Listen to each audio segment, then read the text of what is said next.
Assalamualaikum teman-teman, seperti biasa sebelum mulai Mimin mendoakan semoga teman-teman semua selalu dalam keadaan sehat walafiat. Oke, kali ini kita akan melanjutkan Martial Master versi novel bagian 792. Bagi yang baru bergabung, selamat bergabung. Dan bagi yang belum subscribe dulu lah agar Mimin tambah semangat lagi nih bikin videonya. Oke, kalau sudah kita langsung masuk ke isi ceritanya.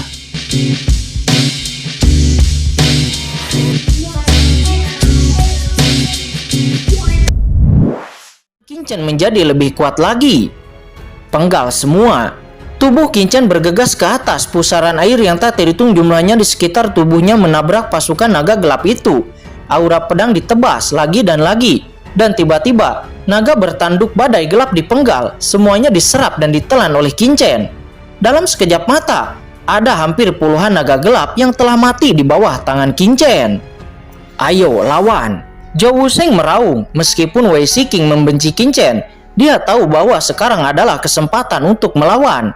Tiba-tiba putra suci yang tak terhitung jumlahnya dari istana Guanghan bergegas keluar dan mulai menyerbu kelompok klan naga gelap dan monster lainnya. Manusia sialan, mati untukku, teriak patriark naga gelap itu. Dia nampak sangat marah, sehingga populasi naga gelapnya sekarang menjadi sangat sedikit di bawah pembantaian Kincen. Dia mengaum. Hal itu membuatnya sangat marah. Bayangan naga emas gelap naik, dan itu langsung datang ke Kincen dalam sekejap. Boom! Tangan besar patriark klan naga gelap itu ganas dan gelap berubah menjadi cakar emas gelap dan melakukan serangan sengit kepada Kincen. Oke, patriark naga gelap itu sedang menatap Kincen. Kita harus mencari peluang. Melihat pemandangan ini, Dao Jingxi segera menunjukkan kegembiraan di matanya. Dia diam-diam mentransmisikan suara kepada Su Jing dan Sun Wujin dan mulai menggunakan kekuatan mereka secara diam-diam. Dan di saat Kincen sedang terdesak, mereka bertiga akan melakukan serangan sengit kepada Kincen untuk membunuhnya. Namun saat ini mata Kincen berbinar. Segera pedang iblis hijau muncul di tangan Kincen. Dia mendengus, pedang iblis hijau terhunus dan energi iblis yang mengejutkan naik ke langit. Dan aura pedang yang menakutkan itu langsung menghantam cakar dari patriark naga gelap itu. Boom! Seketika cakar patriark naga gelap itu langsung patah. Dan patriark naga gelap itu langsung menjerit kesakitan. Bagaimana mungkin anak itu begitu kuat? Orang-orang kudus dari rumah Tianshan melihat pemandangan ini dan mata mereka terbelalak. Terutama pemimpin dari rumah Tianshan yang dikenal sebagai tuan dari saudara Tong. Setengah langkah tahap air suci surgawi, matanya terkejut membulat. Tidak hanya putra suci dari rumah Tianshan yang terkejut, tetapi orang suci lainnya dari rumah Guanghan termasuk Zhou Wusheng dan Wei Shiqing juga tertegun. Dan kemudian mereka menatap pedang iblis hijau di tangan Kincen. Senjata ilahi macam apa ini? Apakah itu harta dari ras monster? Itu bisa memotong cakar patriark naga gelap hanya dengan satu ayunan pedang. Mengapa kita belum pernah mendengar tentang pedang ini sebelumnya? Ada banyak harta karun di kuil harta karun di Tianjuo, tetapi aku belum pernah melihat pedang iblis hijau ini. Mungkinkah dia mendapatkan pedang ini dari harta karun mana? Kincen ini terlalu abnormal. Banyak master nampak terkejut menatap pedang iblis hijau monster itu, karena mereka bisa merasakan aura mengerikan dari pedang monster ini. Mengaum. Namun yang paling menyakitkan saat ini adalah patriark naga gelap. Di bawah pedang cakarnya patah, dan kemarahan di hatinya yang belum pernah terjadi sebelumnya muncul. Namun kemudian dia meraung, dan di lautan kekacauan, udara kacau tak berujung melonjak dan pecah. Udara kekacauan ini langsung membungkus cakar patriark naga gelap itu, dan seketika itu tumbuh lagi. Menarik. Kincen menunjukkan rasa ingin tahu. Dia melambaikan pedang iblis hijau dengan lambaian tangannya yang besar. Hantu naga sejati yang tak terhitung jumlahnya keluar dari tubuhnya dan sekali lagi bertarung dengan patriark naga gelap itu. Kincen mendesak pedang iblis hijau dan terus memotongnya. Aura pedang hijau tua melesat ke langit, mengandung suasana pembunuhan, kehancuran, dan kekacauan. Segera sisik naga itu patah, tetapi itu langsung disembuhkan kembali oleh patriark naga gelap. Patriark naga gelap ini telah memasuki kondisi transformasi naga dan dapat mencium semua aura kacau. Ini sangat kuat. Menghadapi Patriark Naga Gelap itu, jiwa Qingchen tersapu dan dia bisa melihat perubahan dengan jelas dan memahami operasi kekuatan di tubuh lawan. Selama itu ditambahkan dengan energi kacau yang terus-menerus, itu akan menjadi tak terkalahkan. Tidak heran Zhou Wusheng, Wei Shiqing dan yang lainnya telah bertarung begitu lama, namun mereka tidak bisa mengalahkan Patriark Naga Gelap ini. Napas naga yang kacau menjungkir balikan alam semesta. Patriark Naga Gelap itu meraung seraya membuka mulutnya. Segera napas naga emas yang gelap dimuntahkan langsung menyapu Qingchen.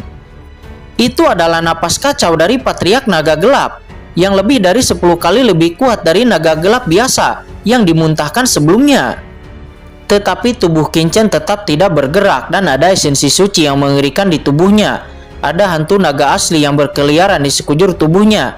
Dia kemudian memotong dengan pedang dan segera aura pedang pembunuh bangkit, menciptakan fisik kembali 10.000 pedang, langsung menghancurkan napas naga emas gelap itu secara sekaligus.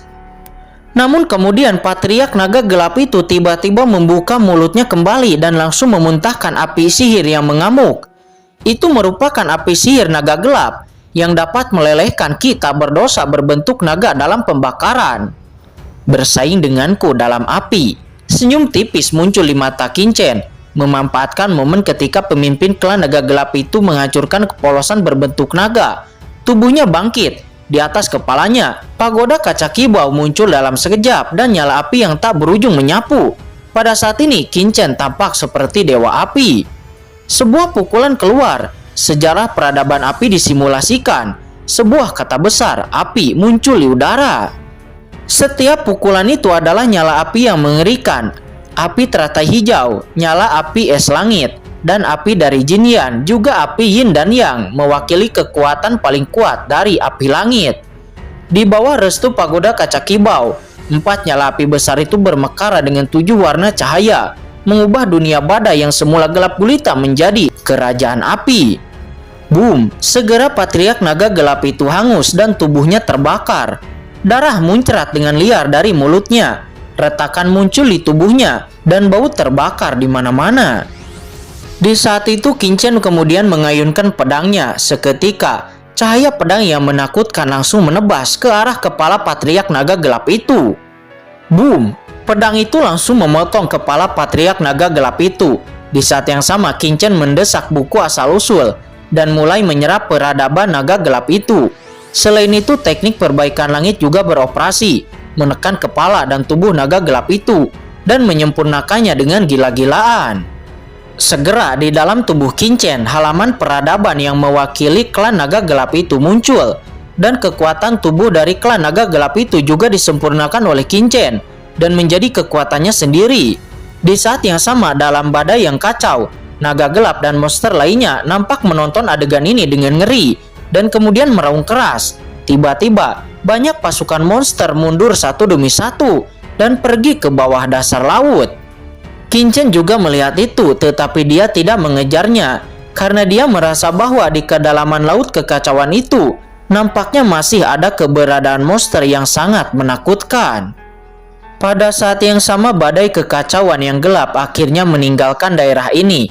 Di atas langit, lingkaran matahari tergantung, cahaya menyilaukan menyinari, seolah-olah langit cerah muncul setelah badai yang membuat hati semua orang segera merasa lega. Monster-monster itu benar-benar mundur. Sebelum dikepung oleh pasukan monster, Wei Shiqing, putra suci Tianshan, Putong, Zhou Wusheng dan yang lainnya melihat pemenang ini dan mengusir naga gelap itu. Mereka semua menghela napas lega dan meredakan ketegangan mereka. Qingchen ini, Dao Jiangxi dan Su Jing memiliki kelopak mata yang bergetar dan mereka hanya terkejut secara diam-diam. Qingchen menelan Patriark Naga Gelap itu. Aura di tubuhnya semakin dalam, dan Qingchen juga menyingkirkan pedang iblis hijau. Qingchen kemudian memandang Wei Shiqing dan yang lainnya sambil tersenyum lalu berkata, "Semuanya, Patriark Naga Gelap itu telah aku bunuh. Semua orang tidak perlu takut." Pada saat ini senior Tong, putra suci rumah Tianshan, nampak berkedip dan menatap Qingchen. Dia hanya merasa bahwa temperamen Qingchen luar biasa dan napas samar yang keluar darinya begitu kuat sehingga dia diam-diam terkejut dan bertanya-tanya seberapa kuat anak ini. Hahaha.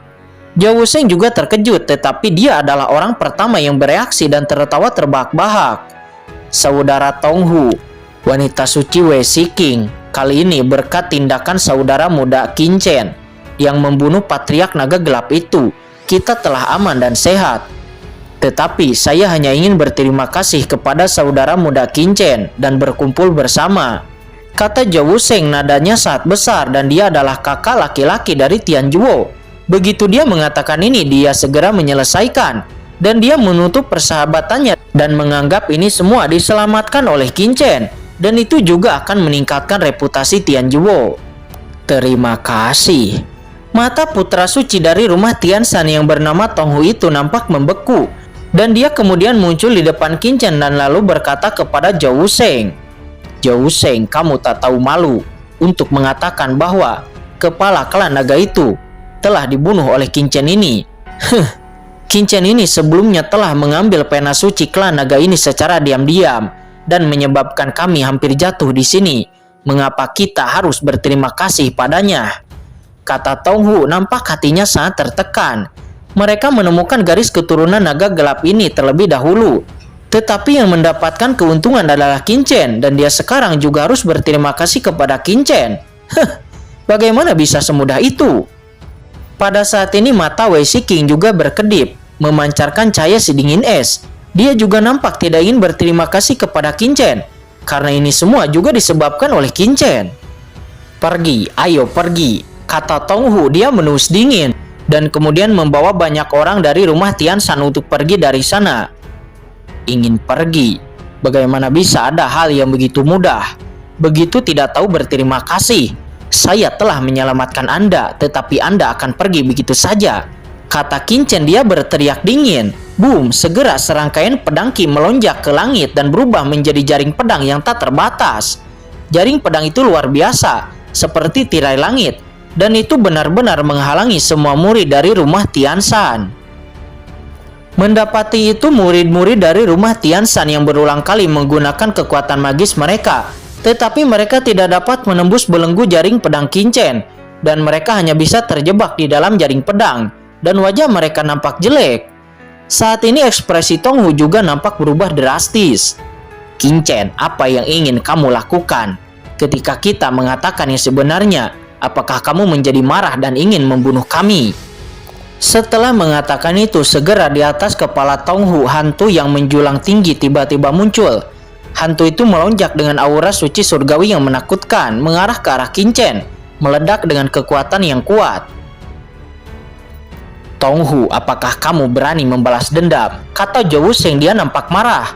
Setelah mengatakan itu, dia mengguncang sosoknya dan hendak bergegas ke depan, tetapi dia tiba-tiba dihentikan oleh Qin Chen.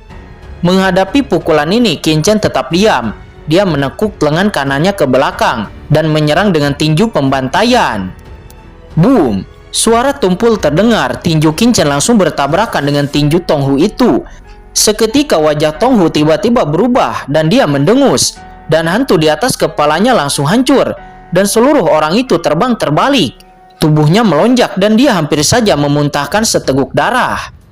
"Kakak Tong!" Segera banyak putra suci dari rumah Tianshan bergegas dan mengepung Tonghu. Mereka ketakutan dan marah. Di sisi lain, merasakan serangan Qin Chen ini, Wei Shiqing juga nampak merubah ekspresinya. Dia menatap Qin Chen.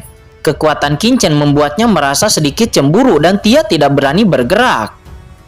"Qin Chen, rumah Tianshan kami tidak mau menantangmu." Seorang murid perempuan dari rumah Tianshan tiba-tiba berdiri. "Yang Mulia telah menyelamatkan kami. Kami sangat berterima kasih kepada Yang Mulia, dan kami bersedia memberi Anda beberapa kompensasi." "Berapa banyak pena suci? Apakah menurutmu pemuda ini akan kekurangan pena suci?" kata Qin Chen. Dia mencibir. "Lalu apa yang kamu inginkan? Apakah kamu ingin membunuh kami semua?" kata wanita itu. "Saudara muda Qin Chen, bagaimanapun juga rumah Tianshan adalah teman rumah guangan kita. Kita tidak boleh membunuhnya," kata Zhao Wusheng. Dia buru-buru mentransmisikan suaranya kepada Qin Chen. Dia takut Qin Chen akan benar-benar membunuh orang-orang dari rumah Tianshan ini. Karena jika itu terjadi, maka itu akan sangat merepotkan. Pada akhirnya karena jumlah orang suci dari rumah Tianshan ada 10 orang, maka mereka harus memberikan 10 pena suci surgawi kelas menengah kepada Qin Chen. Apa 10 pena suci surgawi kelas menengah? Kata Tong Hu, dia nampak marah.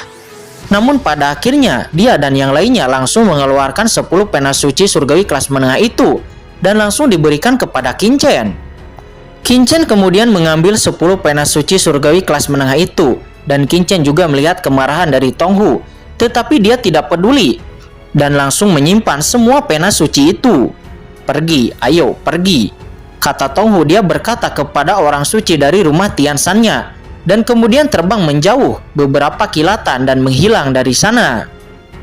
Setengah jam kemudian nampak kelompok putra suci dari rumah Tianshan nampak berhenti. Saudara Tong Hu, kita menyia-nyiakan 10 pena suci tingkat menengah suci surgawi. Qin Chen ini terlalu berlebihan. Orang-orang dari rumah Guanghan itu benar-benar agresif. Bagaimanapun juga kita tidak bisa menerima ini. Ya, saudara Tong Hu, jika Anda ingin, saya akan segera memanggil tuan dari rumah Tianshan kita dan diam-diam menyergap orang-orang dari rumah Guanghan itu dan memberi mereka sedikit warna. Saya mendengar bahwa orang-orang dari rumah Guanghan dan orang-orang dari rumah Soyang juga rumah Renwang adalah musuh. Menurut pendapat saya, lebih baik memberitahu orang-orang dari rumah Soyang dan rumah Renwang berita tentang mereka dan kemudian bersatu untuk meminta keadilan. Orang-orang dari rumah Tianshan nampak saling berdiskusi dan pada akhirnya mereka memutuskan untuk membalas dendam kepada Qin Chen dan tim rumah Guanghan. Ayo, pergi.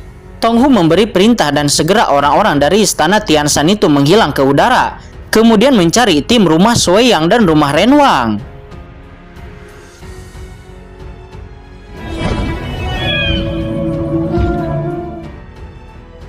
Oke guys, sudah dulu ya. Jangan lupa subrek biar lanjut terus ceritanya. Bagi yang sudah subrek, mudah-mudahan dimudahkan rezekinya. Mimin undur diri. See you next and goodbye.